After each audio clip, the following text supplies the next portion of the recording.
जय हिंद दोस्तों। आज हम चर्चा करने वाले हैं व्यंजन संधि के नियमों पर। बहुत ही महत्वपूर्ण वीडियो है। ट्रिक से और व्याख्या से मैं आज आपको समझाने वाला हूं।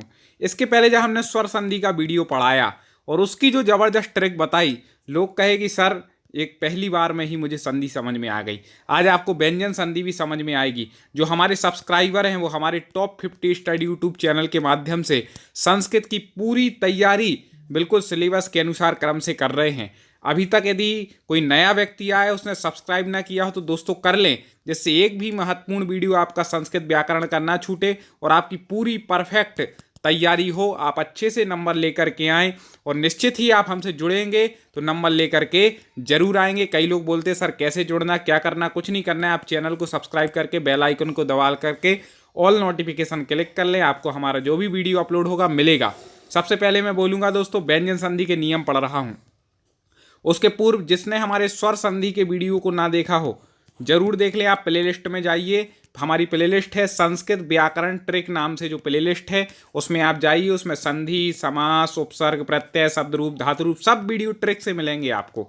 क्रम से देखिए और स्वर संधि का वीडियो पहले देखिए, इसके बाद व्यंजन संधि का देखिए। तो व्यंजन संधि कई लोगों को कठिन लगती है, आज हम बहुत सरल तरीके से पढ़ाने का प्रयास करेंगे। आप जुड़े रहें और पढ़ते रहें। वीडियो को दोस्तों लाइक जरूर करें। कई लोग बोलते हैं कि सर हमें स्वर संधि आसानी समझ में आ जाती, ट्रिक भी आ गई, लेकिन व्यंजन संधि के इतने सारे नियम हैं कि समझ में नहीं आता है, क्या करें।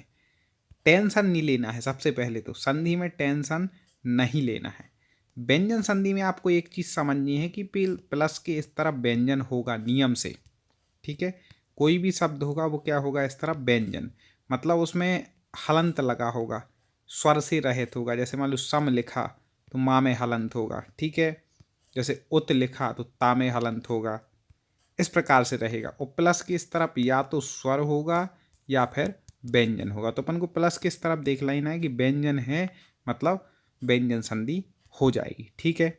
एक तो ये आपने ट्रिक समझ ली। अब केवल ट्रिक से काम नहीं बनेगा दोस्तों, हमें नियम भी समझना है, क्योंकि परफेक्ट नंबर चाहिए है। तो थोड़ी सी मेहनत आप कीजिए, थोड़ी सी मैं कर रहा हूँ, आपको पूरा समझ में आ जाएगा, पूरी उम्मीद है। देखें, पहले आपको बता दें कि व्यंजन संधि के नियम बहुत सारे नियम हैं, आसानी से समझ लेंगे, थोड़ा दिमाग लगाइए, ठीक है। व्यंजन संधि के अंतर्गत भी कई भेद हैं। एक होता है स्तुत्व संधि। वैसे आपके एग्जाम में ज़्यादा कठिन नहीं आना है, तो आपको बता दें कि आप इतना ही समझ लेंगे ना कि व्यंजन संधि, तो व्यंजन संधि ही आपके भेद में आएगा। जो बहुत ज़्यादा संस्कृत डीपली पढ़ते हैं उनको आता है पूछने में कि इसमें स्तुत्व संधि है, स्तुत्व है, कौन सी है। तो आपको तो सीधे व्यंजन संधि। तो स्तुत्व संधि का क्या मतलब है, इसका एक सूत्र है स्तोश्चु नाश्चु, ठीक है। इस सूत्र से होती है स्तुत्व संधि। इसमें क्या होता है देखो, जब सा या ता वर्ग, आपने वर्ग तो देखे होंगे, का वर्ग कचट तप होते हैं ना, का ख गा घएंगा, चा छा जा झया, टा ठा डा ढाणा, ता था दा धना, पा फा वा फा मा। ये 5 वर्ग होते हैं। इनको आप दिमाग में बैठा लें, उसी के बाद ये वीडियो पढ़ें, नहीं तो कोई पढ़ने से मतलब नहीं होगा, ठीक है। इसलिए आप वो बैठा लें मन में। तो जब सा या ता वर्ग के बाद, ता वर्ग मतलब ता था दा धा ना के बाद सा, ठीक है, सा के सा, या फिर ता वर्ग के बाद चा वर्ग, ठीक है। सा या चा वर्ग मतलब चा छा जा झा या आता है, तो सा को सा, इस सा को ऐसा हो जाता है। और ता वर्ग तथा ता वर्ग चा वर्ग में बदल जाता है, ठीक है। ता वर्ग है वह किस में, चा वर्ग में बदल जाएगा। और इस जो सा है, सागर वाला, इसको सा हो जाएगा। कब होगा, अब देखो, इसको शॉर्ट में समझो। प्लस है, मान लो इस तरफ सा है या फिर तवर्ग है, ठीक है। तवर्ग मतलब ता था दा धना। इस तरफ सा है या फिर चवर्ग है, तो क्या होगा, इस ये जो सा है ना, इस तरफ का ए इसमें बदल जाएगा और ता वर्ग चा वर्ग में बदल जाएगा। देखो अभी हम बता रहे कैसे। अब सा का सा में बदल रहा है, ता का चा में। वर्ग का पहला वर्ग के पहले में बदलेगा, वर्ग का दूसरा वर्ग के दूसरे वर्ण में बदलेगा। ये याद रखिएगा, बिल्कुल क्रम से लिख दिया। दा जा में बदल जाएगा, धा झा में, ना या में, ठीक है।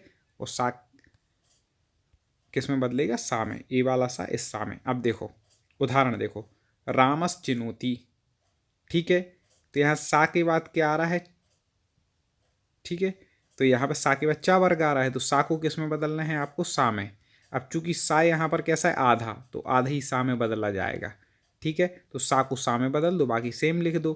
तो रामस चिनोती का क्या हो जाएगा, रामस चिनोती। ठीक है, तो ये जो सकार है दंत सकार है ऐसे। ठीक है, इस प्रकार से है।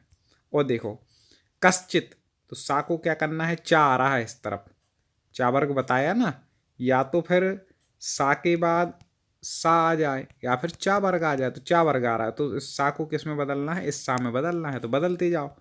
कश्चित, कश्चित। अब आपको एक और चीज़ याद रखना पड़ेगा कि आपको पता है भाई कश्चित ऐसा लिखा जाता है, ऐसा तो लिखा नहीं जाता ये वाला सा, तो आप अपने आप पहचान जाएंगे। अब इसमें पूछे कश्चित में कौन सी संधि है, तो अब बीच में देख लेंगे कि भाई आधा सा आ रहा है, सा का सा व्यंजन संधि में होता है, तो एक तो ऐसे लगा लेंगे। कश्चित का संधि विच्छेद पूछेगा तो आपको याद रखना है नियम कि जब सा हुआ है तो मतलब समझ लेना पहले ए सा था, तो कस प्लस चित।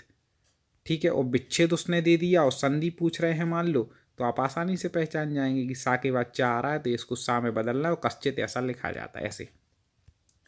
निस धन छल, तो निश्चला हो जाएगा। ठीक है, निस्धन छला। बालकस धन सेते कई बार पूछा गया है, बालकस सेते, सा के बाद सा आ रहा है तो इसको इस सा में बदल देना है, आधा है चूंकि आधा ही रहेगा।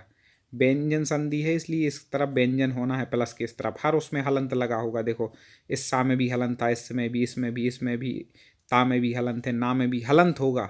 हलंत मतलब व्यंजन होगा। ठीक है, क्योंकि व्यंजन संधि का दूसरा नाम है हल संधि। ठीक है, स्वर संधि का पढ़ाया था ना अच संधि, वैसे व्यंजन का क्या है, हल संधि। ठीक है, ऐसे याद रखिएगा। सच्चरितम, ता का हो जाएगा, चा वर्ग होता है ना, तो ता पहला वर्ग का है तो चा हो जाएगा, तो क्या हो जाएगा, सत धन चरितम सच्चरितम। शत्रुन धन जयति, अब ना का क्या होना है, पंचम वर्ण इसमें का हो रहा है या, तो शत्रुन चनति, याद रखिएगा। तज्जन छवि तच्छवि, रामस धन सेते रामस सेते, बिल्कुल वही नियम लग गया।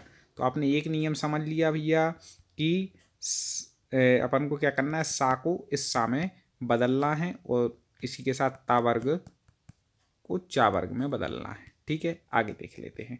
इष्टुत्व संधि, इसका सूत्र इष्टुनाष्टु, ये आपके लिए सूत्र याद करना जरूरी नहीं है, वो नहीं पूछा जाएगा, बहुत ज़्यादा डिटेल में जब होता है तब पूछा जाता है। फिर भी देखें, जब सकार या तवर्ग, सकार मतलब ये सा जो अभी आया, और या फिर तवर्ग वही ता था दा था ना, के बाद सा आए, अभी ये सा आ रहा था, अब नियम बदल दो कि ये षटकोण वाला मान लो सा आ जाए, तो या टवर्ग आ जाए, टाठा डाढ़ा आ जाए, तो सकार का सकार और तवर्ग का टवर्ग हो जाता है। फिर वही लगा लें, देखो कैसे कि इस तरफ क्या हो, सा हो या फिर तवर्ग हो, और प्लस के इस तरफ क्या हो, तो इस तरफ सा हो या फिर टवर्ग हो, तो सा को सा कर देना है और तवर्ग को टावर्ग टाठा डाढ़ा में बदल लेना है। देखो जैसे उदाहरण देखे, रामस धन षष्ठ, अब यहाँ पे सा आ रहा है और यहाँ पे ये सा, तो इस सा को हमें इस सा में बदलना है, तो रामस इस सा को इस सा में बदल दिया, आधा था तो आधा कर दिया, रामस षष्ठा हो गया। ये कई बार पूछा जाता है। तत् धन टीका, अब ता वर्ग को हमें किस वर्ग में बताना है, टा वर्ग में, तो इसका पहला ये है तो इसका ये है, आधा है तो आधा रहेगा, तो यहाँ पे तत् प्लस टीका, तो ता का हो जाएगा टा, तो क्या बनेगा टट्टी का। ठीक है, बालस धन टीकते, सा का सा कर दो, बालस टीकते, बस उसी को चेंज करना, कुछ भी चेंज नहीं होना। धनुष धन टंकार, धनुष टंकार रहा। चक्रिन धन ढौकसे, चक्रिन ढौकसे। उत्धन डयन, ये भी कई बार पूछा जाता है, तो उड्डयन, ता के बाद क्या आ रहा है, डा आ रहा है, तो पंचम वर्ण करना है तो डा हो जाएगा, तो उड्डयन यहाँ पर बन जाएगा। इस प्रकार से आप लगा सकते हैं, दो नियम हो गए दोस्तों। ठीक है, और बाकी इसके जो अभी हम विसर्ग संधि और पढ़ा देंगे ना, तो तीनों में इतना अच्छा डिफरेंस बताएंगे स्वर व्यंजन और विसर्ग में कि आपको दिक्कत ही नहीं होगी स्वर व्यंजन विसर्ग पहचानने में, तो ये गारंटी है। ठीक है, लेकिन पहले पढ़ लो दोस्तों, फिर उसको अंतर को समझ पाएंगे। आप कोई जादू की घूटी नहीं पिलाएंगे कि आप अपने आप समझ जाएं, थोड़ा तो पढ़ना पड़ेगा। जस तो संधि देखें, जस संधि के दो भेद हैं। ठीक है, जस तो ये सब कुछ व्यंजन के अंतर्गत ही आएंगी, कोई अलग नहीं है, व्यंजन ही है। ठीक है, अब देखो इसका सूत्र है झलाम जसवंते। ठीक है, जस संधि का या पदांत जसस्त सूत्र क्या है, झलाम जसवंते। अब यहाँ पर नियम क्या बोल रहा है, पदांत, मतलब जब पद में झल वर्ण, ठीक है, झल वर्ण मतलब होता है वर्ग का पहला, दूसरा, तीसरा, चौथा और सा हा, ठीक है, प्रत्याहार पढ़ेंगे तो उसमें आते हैं झल वर्ण। और आगे से कोई स्वर या वर्ग का तीसरा, चौथा वर्ण या फिर यारा लावा में से कोई वर्ण हो तो झल वर्णों के स्थान पर जस मतलब जा व ग ड द वर्ण हो जाता है, अर्थात झल वर्ण अपने वर्ग के तीसरे वर्ण में बदल देता है। अब कह रहे होगे सर ये क्या है, तो देखो यहाँ पर लिखा है, बिल्कुल क्या लिखा है कि झल वर्ग मतलब वर्ग का पहला, दूसरा, तीसरा, चौथा और ऊष्म मतलब साहा, प्लस के इस तरफ तो ये होना चाहिए, ठीक है, और इस तरफ झस वर्ग के तीसरे और चौथे वर्ण या कोई स्वर या फिर यारा लावा अंतस्थ हो तो जस अर्थात वर्ग के तीसरे मतलब जा व ग ड द इनमें परिवर्तित हो जाएगा। देखो उदाहरण देख लो तो और अच्छे समझ में आएगा, घबराना नहीं। जगत धन ईस, जगत में हलंत होना चाहिए, गलत लिखा है, ठीक है। तो ता का तीसरा वर्ग यहाँ पे ता आ रहा है ना, इसका तीसरा क्या हो जाएगा, ता था दा, तो तीसरे वर्ग में बदल जाता है तो इसका तीसरा वर्ग बदल दो, जगत धनीस तो दा हो जाएगा, ता की जगह तो जगदीश बन जाएगा। और देखो बाक धन ईसा, अब का वर्ग का तीसरा वर्ण कौन सा है अपन को तो वो देखना है, तो का के बाद खा और गा है तो इसको गा कर दो, आधा का है तो आधा गा कर दो और ई की मात्रा लगा दो तो बागीसा बन जाएगा, बड़ी की मात्रा। अच धन अंत, चा वर्ग का तीसरा वर्ण कौन सा है, चा, छा और जा, तो जा में बदल दो चा को तो क्या बन जाएगा, अजंत बन जाएगा। आ इसमें पूरा मिल जाएगा, चा का जा हो गया तो पूरा हो गया तो अजंत बन गया। तीसरा वर्ण करना है आपको तो उसी वर्ग का, बस याद रखिएगा। तत् धन एवं, ता वर्ग का तीसरा वर्ग क्या है, दा है तो तद्वेवम हो जाएगा, तदेवम हो जाएगा। दिक धन ईसा, का वर्ग का तीसरा क्या है, गा है तो दिगीसा हो जाएगा। चित धन आनंद, ता का दा हो जाएगा चिदानंद, बिल्कुल वही। सुप धन दन, पा वर्ग का तीसरा वर्ण क्या है, पा फा वा तो बा हो जाएगा तो क्या हो जाएगा, सुबंत। कृत धनंत कई बार पूछा गया, कृदंत, ता का हो जाएगा दा, तीसरा वर्ग। सत धन धर्मा, सद्धर्म, सद्धर्मा हो जाएगा, ठीक है। सत धन आचारा, सदाचारा हो जाएगा, कई बार पूछा गया। तो ता का क्या हो रहा है, दा हो रहा है, मतलब प्रत्येक वर्ग का प्लस किस तरफ जो आ रहा है ना उसका तीसरा वर्ग करना है अपन को, ये क्या हो जाएगी, झल संधि हो जाती है। आगे देखें और देखें नियम, बहुत सारे नियम है। सबसे कठिन संधि है तीनों में व्यंजन संधि, ठीक है, लेकिन इसकी पहचान सबसे सरल है कि प्लस के इस तरफ हलंत लगा होता है, व्यंजन होता है, ठीक है, वो याद रखिएगा।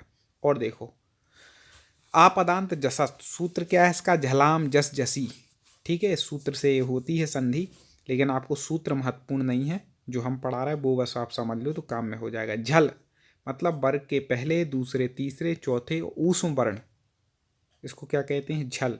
और जस मतलब वर्ग के तीसरे और चौथा वर्ण जस कहलाता है। हम क्यों बोल रहे हैं महत्वपूर्ण नहीं है, जब हम अलग से संस्कृत वालों के लिए विशेष पढ़ाते हैं डिटेल में तब उसके लिए महत्वपूर्ण है। आप लोग जो सामान्य पढ़ रहे हैं उनके लिए इतना नहीं, उनके लिए व्यंजन संधि पहचानना जरूरी है। तो वर्ग के पहले, दूसरे, तीसरे, चौथे वर्ण उस इनको कहते हैं झल, और जस किसको कहते हैं, वर्ग का तीसरा और चौथा वर्ण, ठीक है। मतलब आपदांत झल वर्णों के बाद जस वर्ण आने पर, मतलब इन वर्णों के बाद ए आने पर झल का जस हो जाता है, मतलब जो ए वर्ग हैं वो इसमें बदल जाएंगे, ठीक है। झल आप समझ गए, पहला, दूसरा, तीसरा, चौथा प्रत्येक वर्ग का ऊष्म वर्ण सा, इसको तीसरे और चौथे में बदलना है तो झल प्लस जस, तो झल का क्या हो जाएगा, जस में हो जाएगा। देखो जैसे अब एक एक उदाहरण से समझिए आराम से, सबसे कठिन चीज पढ़ रहे आप समझ लें संस्कृत की, व्याकरण की, ठीक है। देखो कैसे, सिद्धंधि, सिद्धंधि तो क्या हो जाएगा, सिद्धि, झल का उसमें, ठीक है, जस में बदलना है, झल के बाद झस आ रहा है इसलिए। अब देखो लब धन धा, तो इसका क्या हो जाएगा, बा हो गया, तीसरे वर्ग में बदल दो, पा फा वा, तीसरा है कि नहीं शब्द, इस प्रकार से यहाँ पर तीसरे में हमें बदलना है।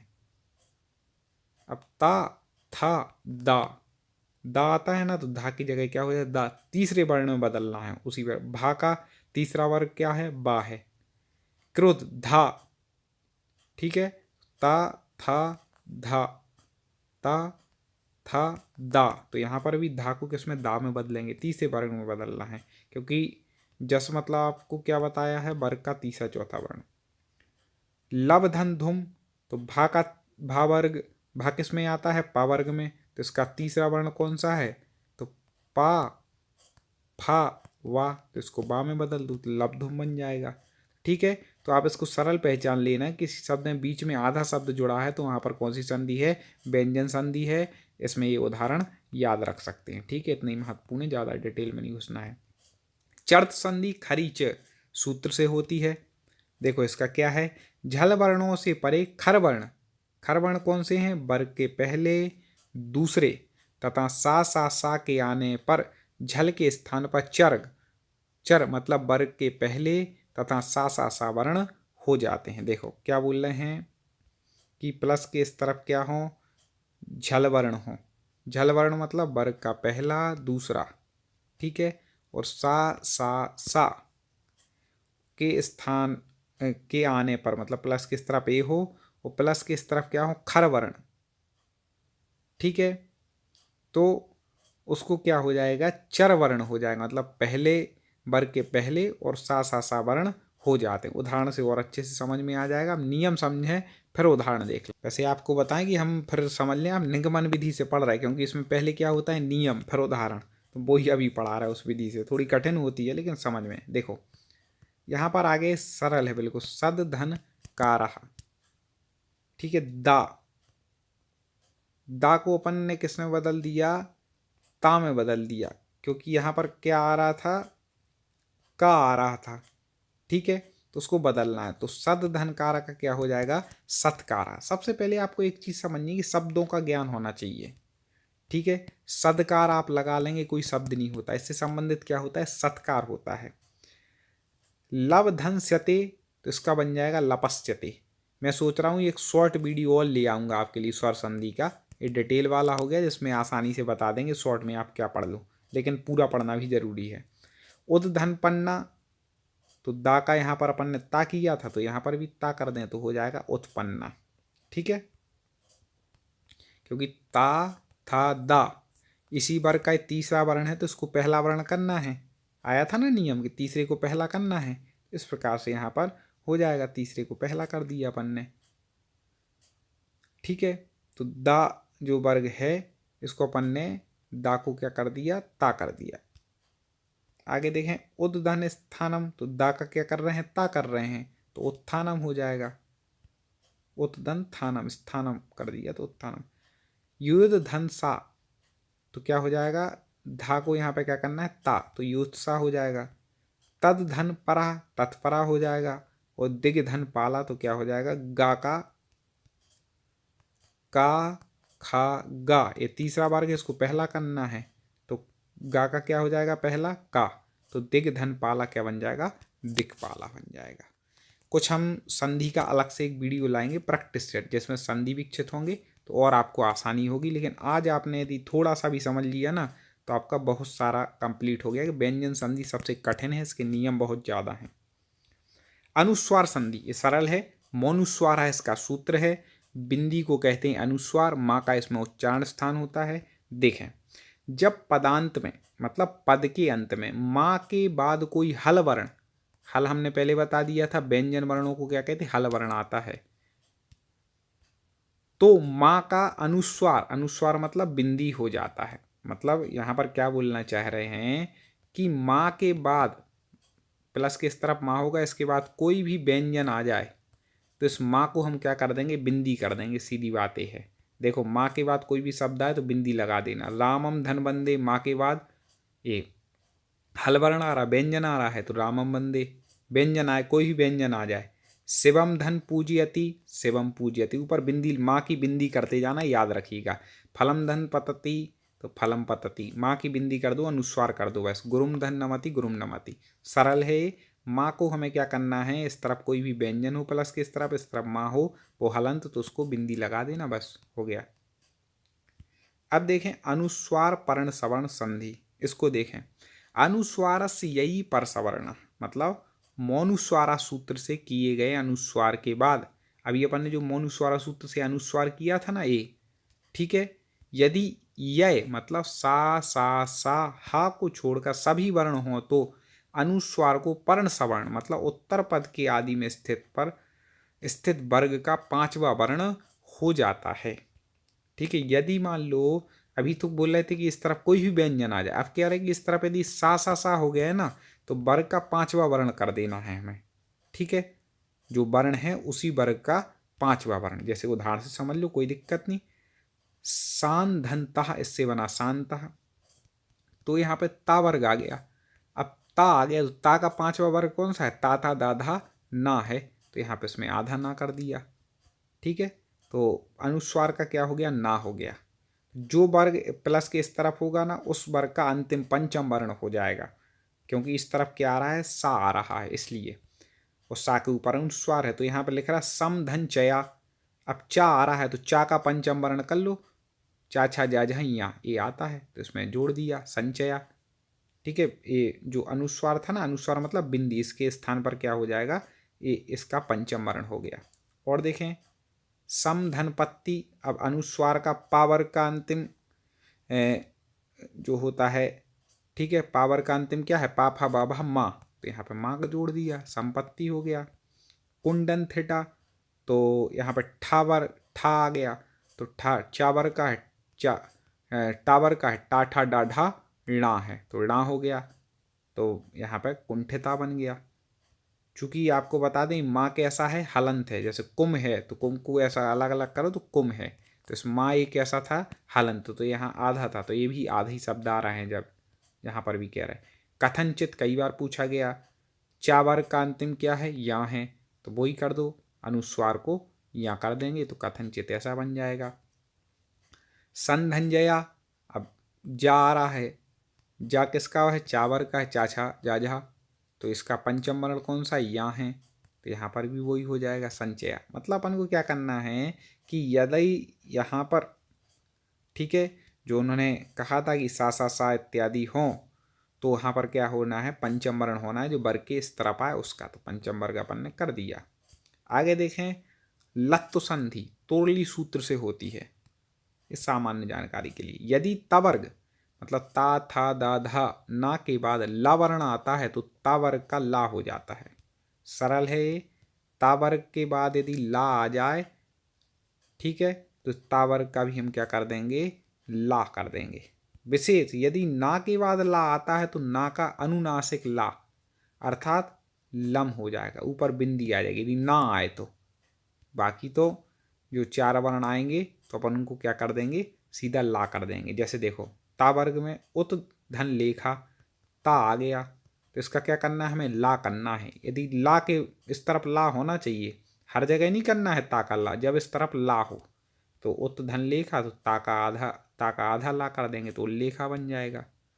आगे देखें तत् धन लीना, तो तल्लीना बन जाएगा, तत् धन लया तल्लया बन जाएगा। बिल्कुल ता का इस तरफ ला आ रहा है तो इस तरफ भी ला कर दिया। चिद धन लीना, अब ता वर्ग बने आया, दा आ गया ता की जगह, तो चिल्लीना हो जाएगा। धीमान धन लिखती, अब हमने क्या बताया था, यदि ना आ जाए तो हमें ऊपर बिंदी रख देनी है, अनुस्वार कर देना है, बाकी सब में वही शब्द जोड़ देना जो है इस तरफ प्लस के इस तरफ।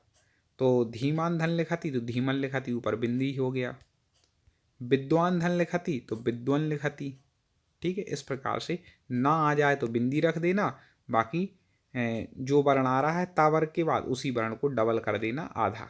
इस प्रकार से समझ गए होंगे आप, हमें उम्मीद है अच्छे से आ रहा होगा धीरे धीरे। कई मित्र सोच रहे होंगे सर अभी कितने नियम हैं, तो जितने महत्वपूर्ण थे उतने ले लिए, लगभग पूरे कवर हो गए हैं। ठीक है, चिंता मत करो आप इस वीडियो को कम से कम 2 बार पढ़ना। और मैं एक और बात आपसे कह रहा हूँ कि मैं एक वीडियो और लाऊंगा, केवल 5 मिनट का होगा, जो उसमें हम फिर व्यंजन संधि समझेंगे। अभी हमने विस्तार से समझी, इसकी सबसे बड़ी ट्रिक हमने पहले बता दी थी, प्लस के इस तरफ हलंत वर्ण होगा मतलब व्यंजन होगा, इस तरफ स्वर या व्यंजन होगा, उससे आप पहचान सकते हैं। और आपने स्वर और विसर्ग संधि को अच्छे से पढ़ लिया ना, तो व्यंजन तो अपने आप आ जाएगी, इतने सारे नियम की टेंशन नहीं रहेगी दोस्तों। तो आप पहले हमारे द्वारा तीनों संधि को पढ़ लो, स्वर और पूर्व रूप पर रूप हम पहले पढ़ा चुके हैं। व्यंजन ये हो गया, इसके बाद विसर्ग, इसके बाद तीनों का एक कॉमन वीडियो लाएंगे 5 मिनट का, तो सब क्लियर हो जाएगा। बिल्कुल निश्चिंत होकर के पढ़ें, आपके पूरा सिलेबस के अनुसार हम पूरी तैयारी आपकी कराएंगे।